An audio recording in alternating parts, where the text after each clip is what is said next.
सिरिपुरम नामक एक सुंदर गांव में आंजनेलु उसके बेटे उत्तेज के साथ एक छोटे घर में रहता था। उसका बेटा बहुत ही तेज और बुद्धिमान था, इसीलिए उसकी कक्षा में वो हमेशा पहला आता था। आंजनेलु अंडे का व्यापार करता था।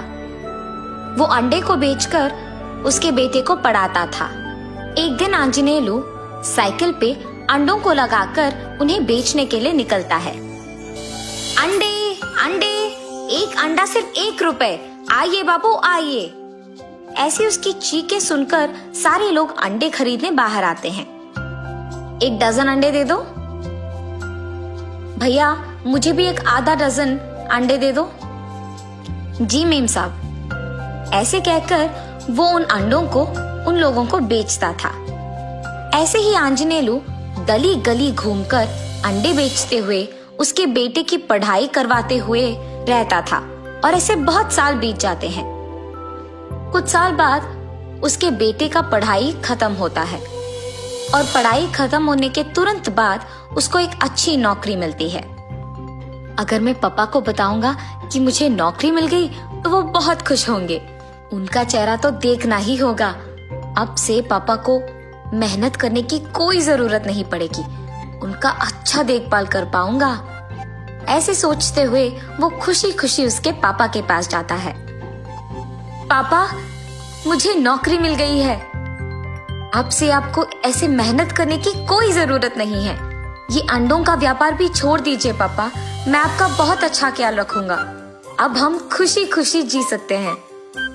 बेटा, तुम्हें नौकरी आई है, इसका मुझे बहुत खुशी है, पर मैं ऐसे कोई काम करे बिना नहीं रह सकता बेटा, इसीलिए तुम अपना नौकरी करो, मैं इन अंडों को बेचते ही रहूंगा।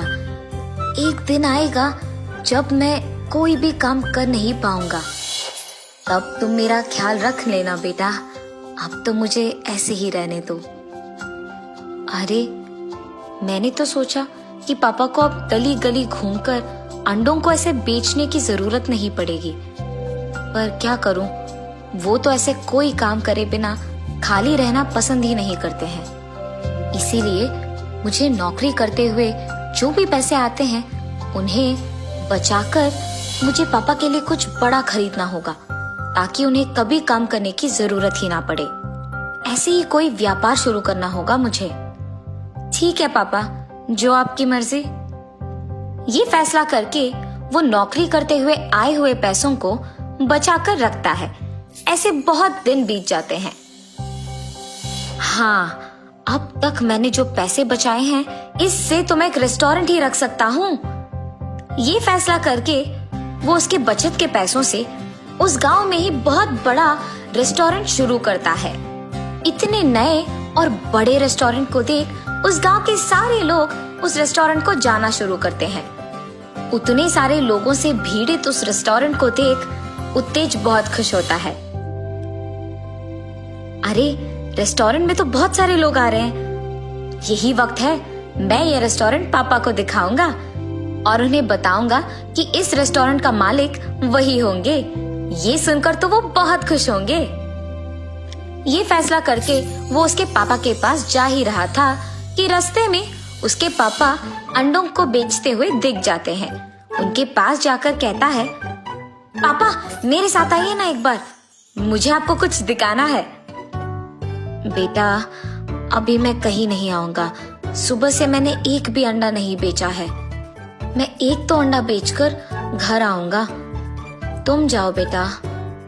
ऐसे वो दोनों बात कर ही रहे थे कि अचानक एक बड़े महंगी गाड़ी में एक औरत वहां आती है। सुनिए, अंडे कितने में मिलेंगे? 1 अंडा 5 रुपए का है जी। 6 अंडों को अगर 25 रुपए में दोगे तो मैं ले लूंगी, वरना एक भी अंडा यहाँ से नहीं लूंगी। अरे मेम साहब, सुबह से तो मेरा कोई भी अंडा नहीं बिका और आप कह रहे हो कि 6 अंडे 25 में ले लोगे, तो ले लीजिए ना। हा हा हा, इसके पास तो मैंने 1 अंडे का दाम कम करके 6 अंडे लिया है। ऐसे वो खुश होकर अंडे लेकर वहां से चले जाती है। पापा, अब तो आपने बेच दिया ना, चलिए मेरे साथ। वो उसके पापा को उसके रेस्टोरेंट ले जाकर उन्हें वहां बिठाता है। बेटा, ये मुझे कहाँ लेके आए हो तुम? पापा, आपको ऐसे गली गली घूमकर अंडे बेचने की जरूरत ना हो, इसीलिए मैंने अपनी नौकरी में आए हुए पैसों को बचाकर ये रेस्टोरेंट शुरू किया। इसका मालिक आप हो पापा। मैं अपना नौकरी करूंगा। क्या क्या ये सब सच है बेटा? मुझे तो तुम्हारी बातें सुनकर बहुत बहुत खुशी हो रही है। तुमने मेरे लिए ये रेस्टोरेंट लगाया? हाँ पापा, ये सब आप ही का है। चलो, सबसे पहले हम आपकी मनपसंद खाना खाएंगे। ये कहकर उस रेस्टोरेंट के बावर्ची से उत्तेज उसके पिताजी के मनपसंद व्यंजन बनवाकर उन्हें खिलाता है और वो दोनों खुशी खुशी खा ही रहे थे कि इतने में कार में आकर आंजनेलू से अंडे लेकर जो लड़की गई थी वो वहां रेस्टोरेंट आती है उसकी सहेली के साथ। उत्तेज और उसके पिता के कुछ ही दूर में वो उसके दोस्त के साथ बैठती है। उसे देख उत्तेज उसके पापा से कहता है, पापा वो देखो, यही तो वो लड़की थी ना जो आपके पास अभी अभी अंडे खरीद कर गई थी। हाँ बेटा, वो तो यही लड़की थी। तब वो दोनों देखते हैं कि वो लड़की उस रेस्टोरेंट में वो और उसके सहेली के मनपसंद खाना मंगवाकर उसमें से थोड़ा ही खाकर बाकी सारा छोड़ देती है। और जब रेस्टोरेंट वालों ने बिल का पैसा 4000 कह दिया था तो उसने अपनी दोस्त के सामने दिखावा करने के लिए 5000 वहां देती है। मैडम, ये लीजिए आपके 1000 रुपए। वो 1000 रुपए तुम टिप की तरह समझकर रख लो।